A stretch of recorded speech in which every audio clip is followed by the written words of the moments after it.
Sabi ni Dan Bart Aguilos, ang galing gumisa kay Alice Go, pero bakit wala sila kay Morales? Yun, Di ba? mismo, di ba? Tama. Ang ganda ng attendance nung hearing kay Miss Alice Go, no? Doon sa committee ni Senator Risa Hontiveros, pero bakit tong ibang mga senador wala? Marlon, meron lang biglang theory na pumasok sa isip ko ngayon. Hindi ba dahil nagkakandarapat sila dyan sa issue ni Mayora Alice Guo ng Bambantarlac is because, di ba pagka ganyan, let's say yung malaking Baofeng, yung building doon, di ba masisequester yan ng magiging government property yan just in case? Hindi ba dahil doon? Pwede. Di ba? Hindi kaya dahil doon? Or Pwede. yung mga naiwan, if ever meron na pera sa mga vault. Ba, di ba? Niransak na yung mga pera. Kanino napunta? Ayun, yun ang dapat tinatanong, di ba? Hindi yung birth certificate, di ba? Alam mo, minsan parang gusto ko maniwala pang na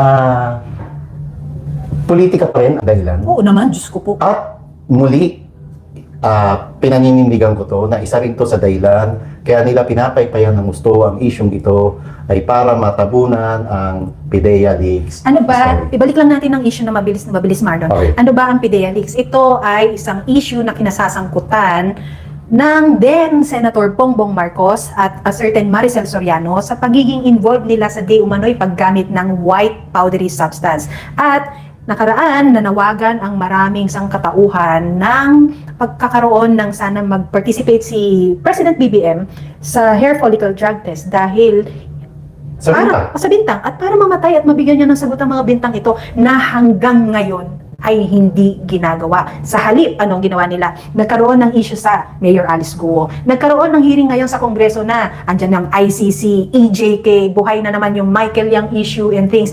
I'm not saying na these are irrelevant issues or problems na hindi na dapat dinigin. Hindi ko sinasabing gano'n, pero may isang mas mabigat kung saan involved ang iyong presidente na pilit ninyong tinatabunan. Correct. Diba? And kung ikukumpara natin yung issue tungkol sa pagdodroga o pagiging bangag ng isang pangulo ng bansa kumpara sa isang mayora na questionable lamang ang kanyang birth certificate, alin ang mas matimbang? Uy, Di ba? doon tayo sa WPS. West Philippine Sea?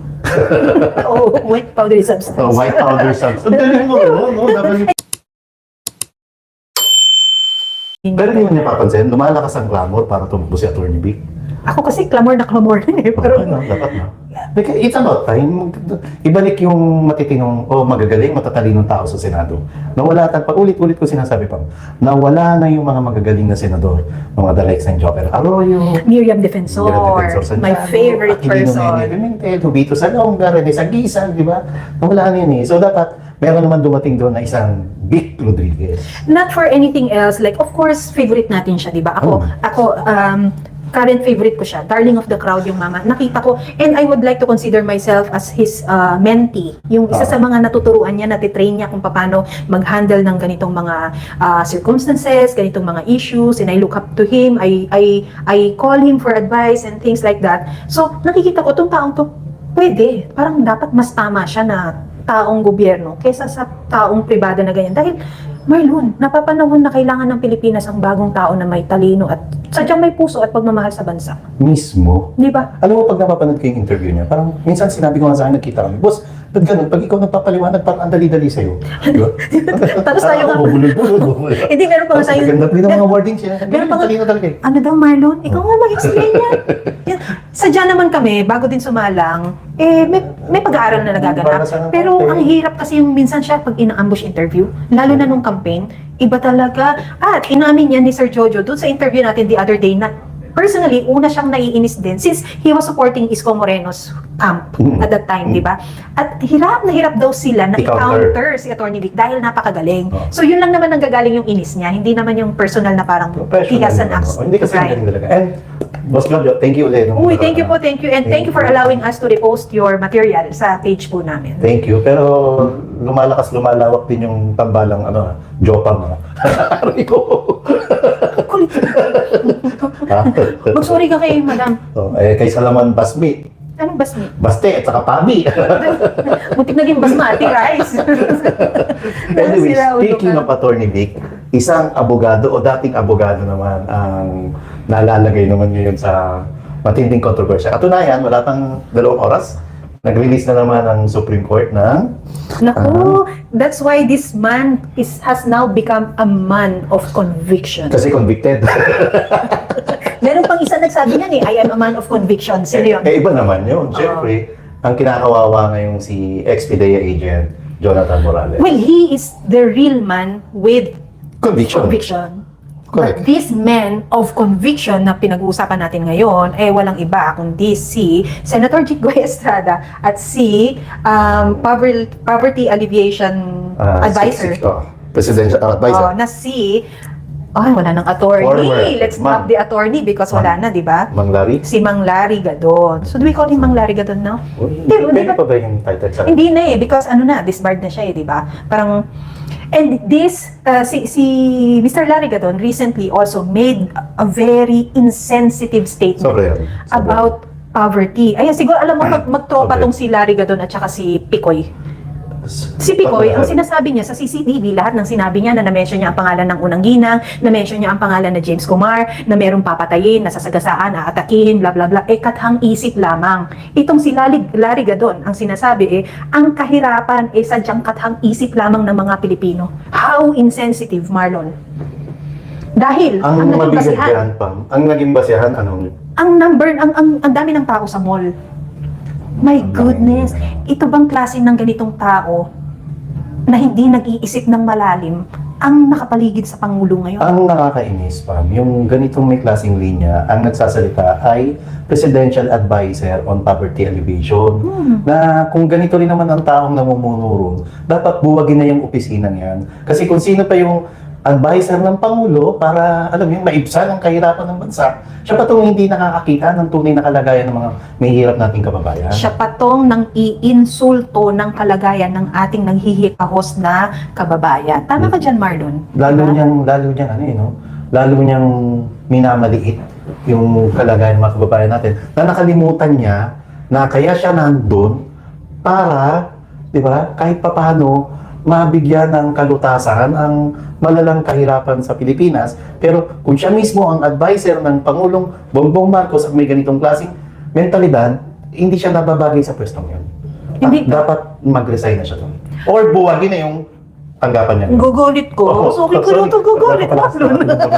Ang lamig dito. Buti nga, ito pabuti mo lang yung red white dito. No? O, ikaw pala nagagalit Pala nagagalit. Hindi, alam mo Marlon, sadya bang ang taas na ba ng iniangat sa buhay ni Mr. Larry Gadon na hindi na siya attached din sa realidad na may mga taong naghihirap. Ang hirap ng yung ganyan na magbibitiw ka ng ganyang statement and then later on babatuhin ka at sasampalin ka ng tadhana o karma na matatawag dahil gigising ka isang umaga na convicted ka for perjury. Perjury. Oo. Ano naman kasi Marlon? We would like to acknowledge his help during the campaign, Marlon. Kasi every time na tayo noon ay gumagawa ng PR na kinakailangan ng talking head. Ako madalas tumatawag sa kanya. Ikaw ang mayat-maya talagang kausap At niya. saka yung anak niya. Oo, Si at nakikipagsabi na parang kailangan namin ng talking head. Ganito ang sasabihin namin sa'yo send namin yung kopya ng PR. Pag na-ambush ka, ito ang sinabi mo. That's how we dictate the narrative nung campaign. Correct. Kaya Diba? nakakalungkot na magbibitaw si Mr. Gadon ng ganitong klaseng pananalita patungkol sa kalagayan, sitwasyon ng mga mahirap nating kababayan na halos ayaw niyang tingnan at nabubulagan siya sa na nilalamon na rin siya ng sistema. Diba? Napaka-insensitive. Tama yung termino, napaka-insensitive. Napakamanid niya. At hindi pa siya siguro nakakapunta dun sa mga Islam area kung saan yung mga mahirap nating kababayan nasa halos isang mga 3 metro kwadrado lang na bahay. Tapos ang dingding nila walang bintana, tapos yero lang. Ang bubong, yero lang rin, walang kisame. Kaya tama si Atty. Vic yung interview niya kagabi kay Sir Jojo, na kaya maraming pumupunta sa mall dahil nagpapalamig.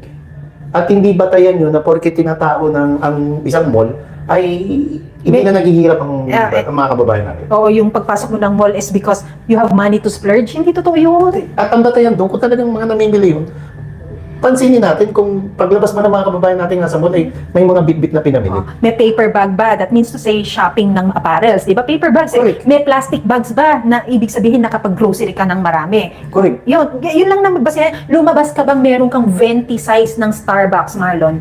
Para sabihin yung ang mahirap nga dito, Marlon, yung tambay mo, nakatanga ka lang dun eh. Yung tambay mo, may afford ka bang umupo sa isa sa mga restaurants dyan para kumain din? We don't know. Yung tambay mo, baka nga umupo ka lang sa food court, umorder ng kung anong maliit na bagay para lang makapagpalamig ka. Correct. Diba? Correct. Kaya nga gusto kong tanong kay Mang Larry. Mr. Gadon, nasubukan mo na bang pumunta sa mga informal settlers? Nasubukan mo na bang kausapin sila o interviewin para alamin ang tunay na kalagayan nila? Nasubukan mo na rin bang iparamdam sa kanila na ang 1,000 piso ngayon ay wala nang nararating ngayon sa grocery o palengke? Di ba? Napaka-insensitive na sabihin mo, katang-isip lang ang kahirapan. Di ko alam, salita niya yung bobo, bawal ang bobo. Pero parang, Pero alam mo, Marlon, even dun sa branding niya na yun, he was very well known for that, no? Di ba? Bawal ang bobo! Yung gano'n, di ba?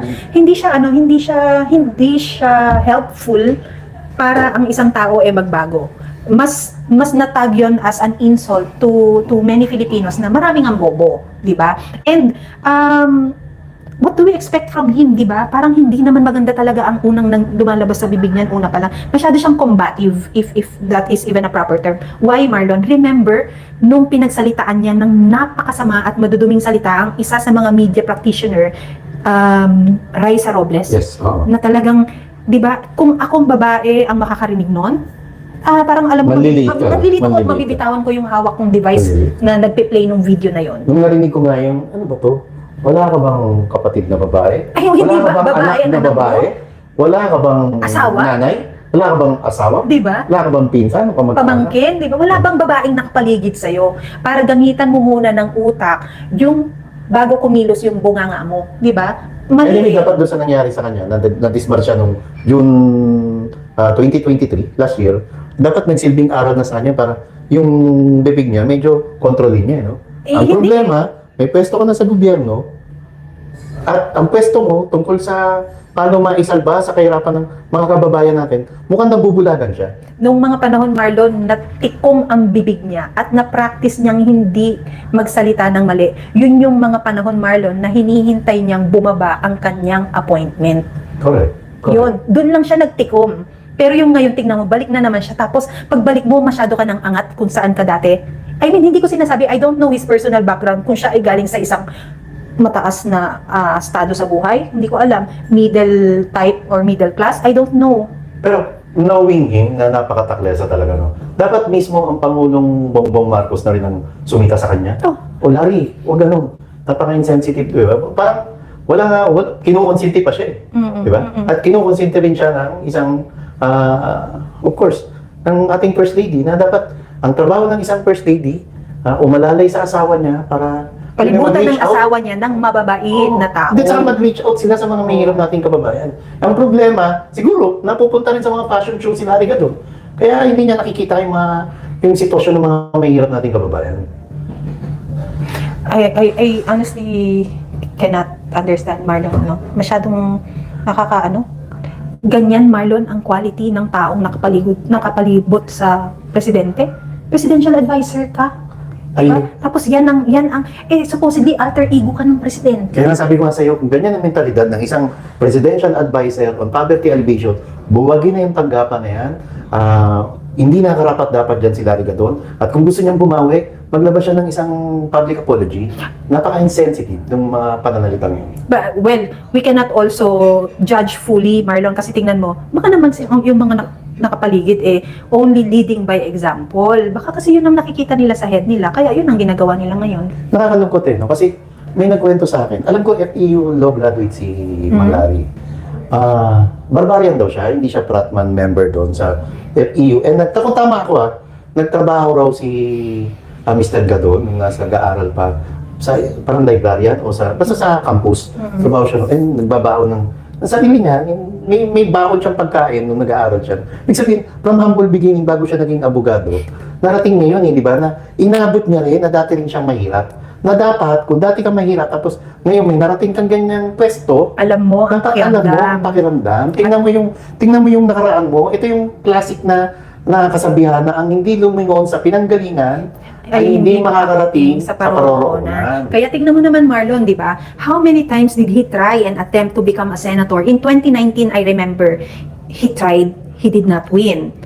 Correct. Tapos itong 2022, ano rin, failed din, di ba? Failed. That is very telling na parang kulang ka para yakapin ka ng mamamayang Pilipino at sabihin nilang ito ang tao ko, ito ang leader ko, ito ang opisyal na magtatanggol sa akin. Pero tingnan mo ginagawa niya ngayon. Parang mas lalo mo pang minamalit yung kapwa mo eh. Hindi ka na ba Pilipino ngayon? Di ba? Anyhow, may panahon pa. May panahon pa, Mr. Gadon, para, alam mo yun, magmuni-muni ka sa sarili mo. At kung talagang ninanamnam mo ang pagiging presidential advisor of poverty alleviation, please, pasyal din mo kayo sa mga kababayan nating informal settlers. Kung taga Quezon City o kayo, huwag na kayo lumay. At alam ko, walang 500 metro mula dyan sa bahay mo. Meron kang kapitbahay dyan sa paligid mo na mga informal settlers o kung tawagin ay mga squatters. Naku Marlon, alam niya yan, 2019 nangihimod na ng puwet ng Pilipino yung tao na yan para humingi ng boto. And I'm very sure napuntahan na niya yung mga informal settlers na yan. Pero ngayon, diba, angat na ang kanyang estado ng pamumuhay para hindi niya malamang, ay may nagigikakos pa pala.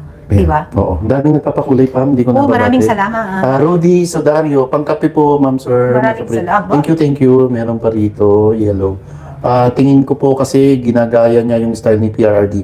Kaso his problem is he is not PRRD. Uy, Tatay Digong, hello po. Alam mo, sana naging kayo maayos. I don't think, kapag kasi na-establish mo na ikaw ay isang people person, only then that you can do something na different dun sa totoo mo ng karisma na matatanggap pa rin ng tao. Kaya lang kung hindi nyo in-establish na kayo ay isang makatao or kayo ay komedyante talaga, 'di ba? Hindi eh. Pero yung na-establish mo talaga yung angas mo, natatandaan ko ito, balik tayo kay Attorney Vic Rodriguez.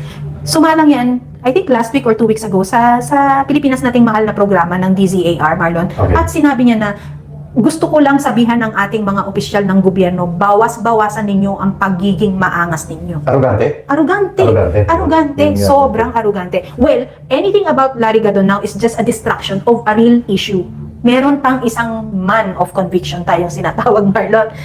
Ito ay naggumawa ng ingay sa kanyang pag-handle ng kaso or hearing ni ex-PDEA Agent Morales. At siya ang taong nagpa-contempt Oo. at naging dahilan para hanggang ngayon ay nakakulong sa Senado si ex-PDEA Agent Jonathan Morales. At ito ay walang iba kundi si Senator Jinggoy Estrada. Sir! nakakababalik lang bilang Senate Pro Tem o number 2 man ngayon ng mataas na kapulungan ng I believe yung paggawa niya ng ganong hatol kay Agent Morales is based on a personal motive dahil ito ay minsan nang napikon din sa inihirit ng butihing agent na si Jonathan Morales, no? Nung sinabi nitong ako po ay hindi convicted, ako po ay resource person lamang dito. Ginawa ko ang trabaho ko noong 2012, pero bakit ako ay hinahatulan nyo ngayon? Hindi ho ako kagaya ng butihing senador na si Jinggoy Estrada na convicted na. So I think doon ang gagaling yun eh. At ang sinagot doon ni Jinggoy, wag na wag mong papakilaman ng kaso ko. Kaso ko Ang intindi yun. ko eh, kaso mo. Pero minsan, nakakatakot no? Paano pala minsan pagka in-invite ka para maging resource person ka, no? Hindi mo alam na makukulong ka pala, hindi ka makakalabas ng Senado. Well, dahil dyan sa mga ganyang pangyayari, Marlon, nabahiran na ngayon ang credibility ng Senate na ganyan na uupo ka sa isang hearing, sa isang committee hearing na may bias na yung mga tao na nandun. Yung mga opisyal na nandun, may bias na sila. Regardless kung gaano katotoo, kung gaano kapulido ang iyong ebidensya, kapag may bias na sila, when I mean to say may bias na sila, meron na silang pinaniniwalaan na hindi tugma ng pinaniniwalaan mo or ng katotohanan mo, ikukulong at ikukulong ka pa rin. Bias ka na pala eh, no? Eh bakit kailangan pa mag-imbestiga? Ang mabigat, ang pinagbabayasan niya, ang pinagtutuunan niya ng pansin, ang pinag-iinitan niya ay isang taong hindi naman dapat talaga siya ang Dahil, no? makulong, di ba? Dahil siya ay resource person. Resource person. At saka siya lang naman, kinonfirm niya lang naman yung ginawa niyang pre-operations report noong nasa PDEA pa siya. Ang dapat, ang kinukulong dito, yung gumagamit ng ipinagbabawal ng gamot na base doon sa pre-operation report na ginawa ni Agent Morales. Bago ko makalimutan pa, may nagpakulay-uli. Si Amit TV 45. Napansin ko lang wala sa tamang pag-iisip si Larry. 8,080 ka doon. Bakit 8,080? Parang si P88M. Din, pag walang script, disorganized magsalita. Hindi agad makuha ang talk. Si BBM, si PBBM. Well, ito pa Marlon, no, yung kay Senator Jinggoy Estrada, yung pinaghimutok niya doon, alam mo kung ano yung topic? A topic that is so immaterial of the real issue, PDS. Yung PDS ng mama. Because parang he realized that he is winning dun sa issue na yon, na dun niya finocus dahil alam niya na gusto niya talagang ipakulong yung mama. So ngayon, ano nangyayari? Di bugbog sarado siya ngayon, napapaypayan ng issue mo, napapaypayan na convicted ka pero senador ka. Naki-question ngayon na bakit senador ka pero convicted ka. Ano ang pag-asa mo ngayon sa mga susunod na eleksyon? Dahil wala, paypay na paypay ang issue mo, tapos ganyan mo, Sir Kaangas, hinandle ang issue. Mali o tama? Mali, di ba? Sobrang mali. Hindi, ang problema ngayon, malaking problema sa ulungin Senator Jinggoy. Anyway, Senator Jinggoy, kaibigan natin yan. Kailan, ang problema niya ngayon, ultimate sexual preference niya. Ayun, di ba? O, Mahalungkat, mahalungkat. Pati ako natanong, kung bading ka raw, Mr. Senator, sabi ko, natanong ko, wala akong makita eh. In fairness, wala akong makita. Baka yung iba may nakita. Well, ano? O siguro dahil media ko, tinatago niya, di ba? Hindi ko alam eh. Alam ko, chick boy siya eh. Chick boy as in, hindi yung pwede sa chick, pwede sa boy. Well, Marlon, wala naman sanang judgment. It's an open-minded world now. Wala sanang magiging judgment. Kaya lang, dahil inangasan mo yung pag-handle ng case dun sa mama na wala namang gustong gawin kundi makatulong dun sa pag-iimbestiga kung ang ating Pangulo ba ay sadyang totoong involved sa paggamit ng droga nung nakaraan, tapos gaganyanin ninyo, ikukulong ninyo. Ano ang tamang gawin sa tingin mo? Kasi nga pa, di ba? Marami ang nakikita nila kay Senator Jinggoy na binababoy niya ng gusto ang pagkatao ni Agent Morales. Kaya yung ibang netizens natin, hindi mo rin masisisi na pati pagkatao niya ngayon ay binababoy na rin. Alam mo sir, merong I think may solusyon dyan eh. Magpakumbaba ka at pakawalan mo yung mama. Malay mo naman, hindi pa naman huli lahat. At nagpasabi si Senator Bato na mukhang papalabasin na si Agent Morales. Pero, sa press con niya. Pero, syempre, call pa rin to ni Senator Jinggoy. Bakit niya call? And he's not even the chairman Siya ang of the nagpa-cite in contempt eh. Oh, so, syempre, so bilang respeto, bilang courtesy, kung hihingin pa rin ng isang committee chairman, yung opinion ni Senator. Yun nga, Marlon, kasi parang nakikiusap na si Senator Bato. Nung press conference niya, sinabi na niya na palalabasin niya bago mag-recess. Tapos, nagpa-press conference naman itong si Senator Jinggoy at sinabi niyang nakikiusap nga sa akin, but I'm not very privy to the idea of it na i-release kasi sadyang sinungaling eh. Ganon yung mama. Kasi ang problema rito, Pam, nag-session break na si DJ, ang Kongreso, mataas at mababang kapulungan ng Kongreso. So, pag hindi pa nagawa ng paraan na mai-release ngayong linggo, si Agent Morales, baka abutin pa ng 2 buwan. Alam mo, hindi base dun sa inilabas na statement ng family ni Mr. Morales, hindi naman sila ay nagmamanikluhod na pakawalan niyo po ang tatay ko, ang asawa ko o ganito. Hindi Marlon eh. Yung tao ay nananatiling in high spirits at motivated na bigyan ng or tuldukan ang issue na to ng kanyang katotohanan, ng kanyang totoong kwento, base sa siya na naman talaga ang naging involved. Pero dahil nga sa ginawa nilang yan na ikaw ang nagsasabi ng totoo pero ikaw ang nakakulong. Anong klaseng kangaroo court ito? Pero sa isang banda pa ang nakakahanga rito, hindi lamang si Agent Morales, kundi nakakahanga rin ang kanyang asawa at mga anak. Dahil sa ipinapakita nilang suporta, ipinapakita ang tibay ng loob, tapang, at alam mo yun, yung bonding na kanilang pamilya para lamang mailaban kung ano ang tama at kung ano ang para sa mamayang Pilipinas. Alam mo, may mga nag-reach out na friends sa akin, no, na sabing, uy, ano nang mangyayari, hindi nyo na-interview si Agent Morales. Tapos alam mo, sabi ko, hindi na para kami yun ang panghinayangan na hindi namin na-interview. Hindi rin naman kami proud na kami lang yung sumunod at nakapagkuha ng video kung paano siya na-detain. Hindi yun, Marlon eh. Yung, kung di ba, yung sa hindi edited na video, Marlon, makikita mo doon yung panghihina ko at panlulumo ko dahil mas nangibabaw yung lungkot natin na bakit ginagawa nila ito dito sa mamang ito. Correct. Kesa yung idea na scoop ito, tayo lang. Hindi ganun eh. Ako naman, kaya kinunan natin yung video yon para lang ipakita sa mga ka-third floor studio natin na ito, yung mama, kanina lang, tumitistigo, kamakailan lang nagsasabi ng totoo Di ba? Kung sino ba yung sabi nito, ngayon ikukulong nyo na. At ito patunay, alam mo yun, Pam, ano na rin natin yun eh, pambantay na rin sa seguridad niya na buhay pumasok yung taong yan sa quarters ng OSAA, sa Senado, at sana buhay din nalalabas yan. Yun ang purpose ko talaga rin yung pagkuha ng video mo, Pam.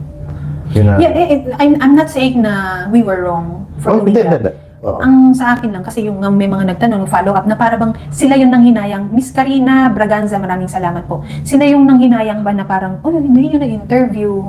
Uy, kay Jel Angeles, oh. Gandang hapon, eksakto po, naka-projector at speaker po kayo dito. Sa barangay hall namin, barangay Bagong Silang, Caloocan. Madami po nanonood. Hello po sa mga Hello sa taga mga Bagong Silang.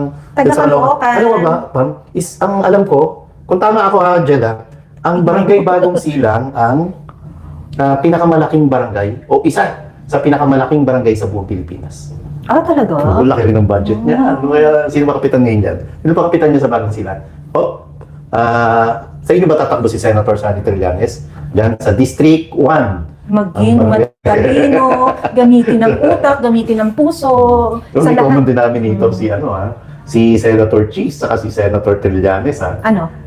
Pare sila magkakasama sila noong 17 Congress sa minority bloc ng Senado. At ang minority leader nila ay ang kasalukuyang Finance Secretary na si Ralph Recto. Kaya hindi natin alam kung paano yung conduit dyan, di ba? Kung, ano ba to? May namumuo na ba, nagre-regroup na ba yung dating minority bloc ng panahon ng Pangulong Rodrigo Duterte, 2016? Sabi na Ace de Pomoceno, please lang, mga taga-Caloocan, no to Trillanes, please. Kayo, bahala na kayo na dyan, mag-decide kayo. Hindi naman kami butante ninyo para, basta kami nandito lang para mag-influence ba, at magsabi na, hanap naman tayo ng nagmamahal talaga sa ating mga bansa. Ay, Shout ating out bansa. kay Boss Bell, and sabi ni RB Blanco, Jopam ako. Ang mahirap talaga dito yung siguro maitabi ko kay PRRD, gagawan din ng Nagkento mo na ba kay PRD? Nagkento mo na ba sa ka-third core natin? Yung ano? Nung magpapapicture ka? Oo. Hindi pa. Magpapapicture ako sa kanya. Hindi, nakwento ko na. Baka hindi lang matanda. Magpapapicture ako sa kanya. So, alam niyang ako yung bungad. So, sabi niya, sige. Kilala ko to. Classmate ko to ng grade 6. Ano to si PRRD? Sabi ko, ay, hindi po grade 6. Sabi ko, higher year po ako sa inyo. Para lang maano siya. Nakakamiss kay Tatay Digo ngayon, no? Komedyante, no? Tapos pupunta ng Tacloban. Tapos wala na naman yung mga DDS senators. Ha? Parang ng Pangulo lang si Tatay Digong, laging nasa likod niya sino? Senator Bongo, Senator Alan Cayetano, Senator Tol Tolentino, Senator Robin Padilla. Ngayon, umaakit na lang mag-isa sa stage na walang hagdan. Ang Tatay Digong, maigi nandun si Attorney Vic, at saka nandun may mga nakaalalay, di ba? Oh, syempre nakaalalay pa rin. Nandiyan pa naman si... Hindi, naluloko talaga. Attorney Harry Nawawala Roque. ang mga DDS senators. Bakit? Kayo na ba yung bagong trapo? Kayo na ba yung bagong mga kinain na rin ng bulok ng sistema sa gobyerno, di ba? Masyadong, dapat sa laban na to, alam naman natin, 79 years Tatay Digong, nangangailangan siya ng suporta mula doon ng mga senador na alam nating lahat at alam nila na kaya sila naging senador dahil kay Tatay Digong. Tapos ngayon, mistulang iniiwan nila yung matanda na alam mo yun.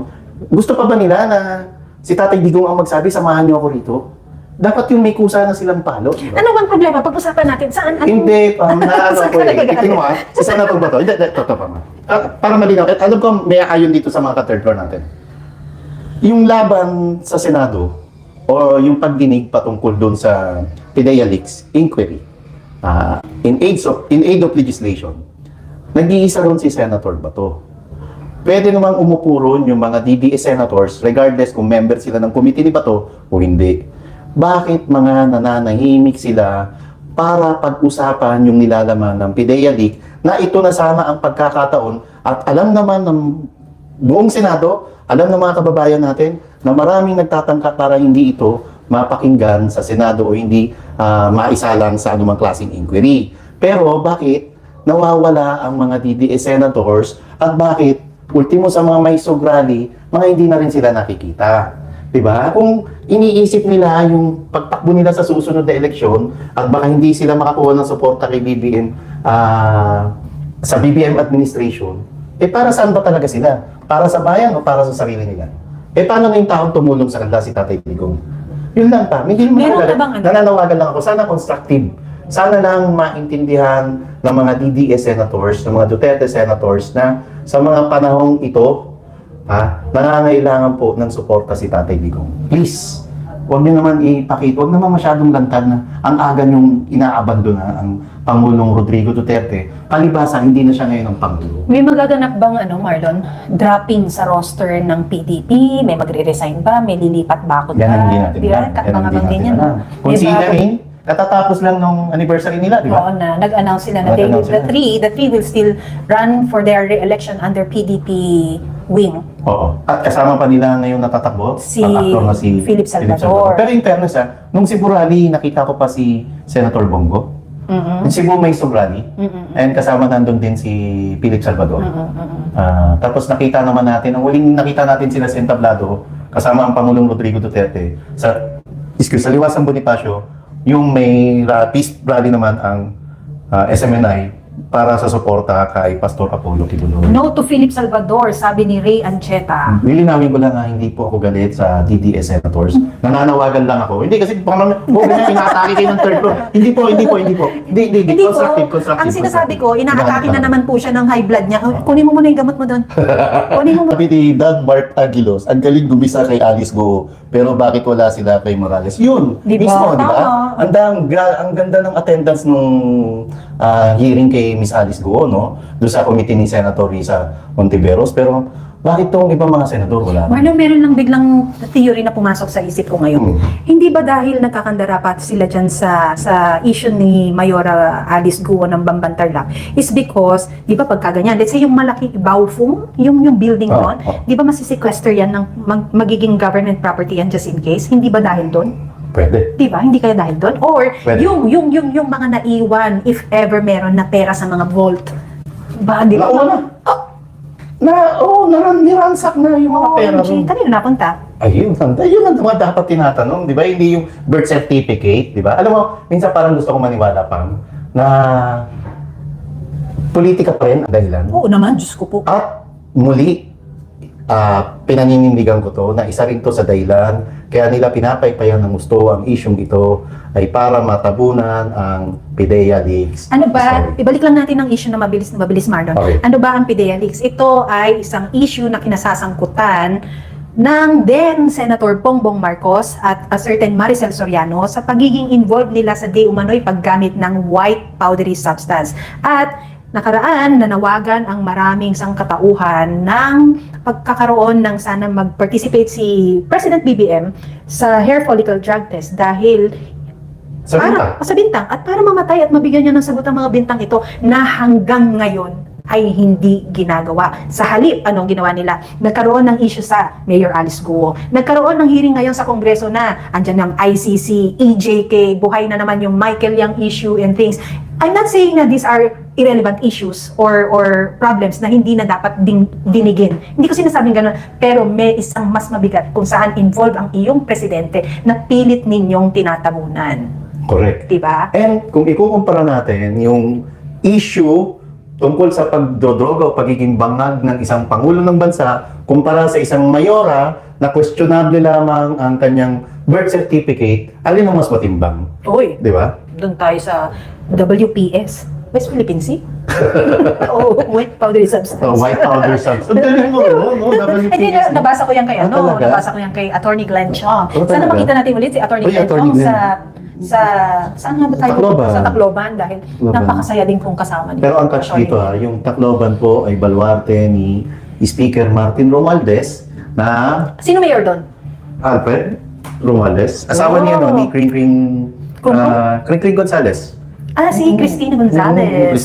Cristina Gonzalez. Ah. Napaka-80s mo talaga. Diba? She was once an ST queen na sinasabi, Yes, diba? oo, Marlon, oo. ito na naman, may pumasok na Si naman. Pam din po, ST. Suplada talaga. Super tigre. Sama mo. Ang hirap yun, yung binobolja ko yung sarili ko, tapos mas boboljain mo. Mahirap yun, Marlon. Magkaibigan pa ba tayo? Pero hindi, ito narrative pa nga. Pag hindi nila ginipit tong may sugrali, Ayun, sana doon wag. nga ako sana papasok. At sana wag, sana wag. Ang magiging narrative nila, sino nagsasabing ginigipit ang may sug? Katunayan, ultimo sa lungsod ng pinsa ng Pangulong Bongbong Marcos, pinayagan sila. Pero pag gano'n ang narrative nila, di sundan uli yung may sub sa ibang lugar. And we'll see. Naku, di ba? Marlon, sinimulan nga nila sa pamasahe. Mantakin mo, 20,000 Marlon, 20,000. papuntang Tacloban, one way lang. Para ka nang nagpunta ng two-way sa Bangkok, Vietnam, Hong Kong. Paghahanap ka ng mga seat sale, di ba? Yung halagang yan, mahal pa nga yung 20,000 eh. Minsan nga may nabubuk tayong 14K, 12K. Parang aminin na natin. Oo. Nagbasal po kami ng alkansya ni Pamela kahapon para lang ho pandagdag sa pamasahe namin sa Tacloban. Tapos yung alkansya kong nabasa, yung puwit po ng baboy, siya po naming pinangsulat sa daan at naglaro po kami ng pick-up. Ah, diba? At lumalakas, lumalawak yung pakikipaglaban ng mga may sub ng OFW sa iba't Yes. ibang panig ng mundo. Oo. Ang pagkakaalam ko pa, may mga little by little, may mga nag-organize na. No? Merong magaganap sa New York.